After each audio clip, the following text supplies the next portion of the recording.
السلام عليكم ورحمة الله وبركاته. النهارده إن شاء الله هنتكلم عن أشعة الترقوة، وهي واحدة من أسهل الفحوصات اللي ممكن تتعمل، ومهمة جدا لتشخيص الكسور والحوادث اللي بتحصل للعظمة دي.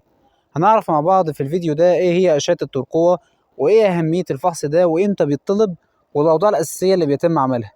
ما تنسوش تصلوا على النبي، ويلا بينا نبدأ. قبل ما نعرف إيه هي أشعة الترقوة، خلينا نعرف إيه عظمة الترقوة دي أصلا. هي العظمة اللي بتوصل ما بين عظمة القص اللي موجودة في نص الصدر وعظمة لوح الكتف اللي موجودة عند طرف الكتف. شكلها زي حرف اس مايل شوية، وده بيخليها عرضة للكسور، خصوصا في الجزء الأوسط منها. الترقوة ليها مفصلين، مفصل ميديال واسمه ستيرنو كلافيكولار جوينت، وده بيبقى قريب من الصدر، وليه طرف تاني لاترال أو مفصل لاترال قريب من الكتف واسمه أكروميو كلافيكولار جوينت. وظيفتها الأساسية إنها بتحافظ على ثبات الكتف وبتسمح بالحركة بحرية.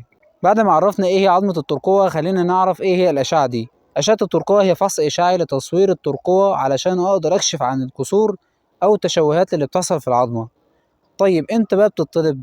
هي بتطلب بعد إصابة أو سقوط على الترقوة، أو لو في ألم شديد أو تورم في المنطقة، وأحيانا لمتابعة التئام الكسور بعد العلاج.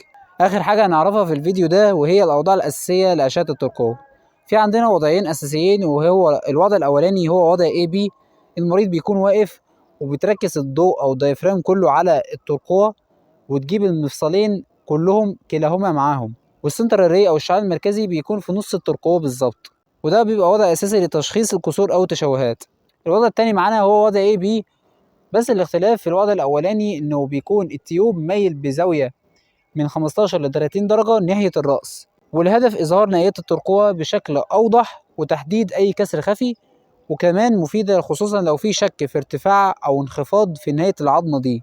وبكده الحمد لله نكون اتكلمنا عن أشعة الترقوة وعرفنا إيه هي وتشريحها والأوضاع الأساسية. أشعة الترقوة فحص بسيط لكنه مهم جدا لتشخيص الكسور أو التشوهات اللي بتحصل في عظمة الترقوة، وكمان بتساعد الطبيب يحدد الخطة العلاجية المناسبة بدقة. لو مهتم تعرف أكتر عن فحوصات الأشعة، ياريت فضلا وليس أمرا تدعمني بلايك واشتراك علشان توصلك باقي فيديوهات سلسلة فحوصات الأشعة السينية. واستناني الفيديو الجاي بإذن الله، والسلام عليكم ورحمة الله وبركاته.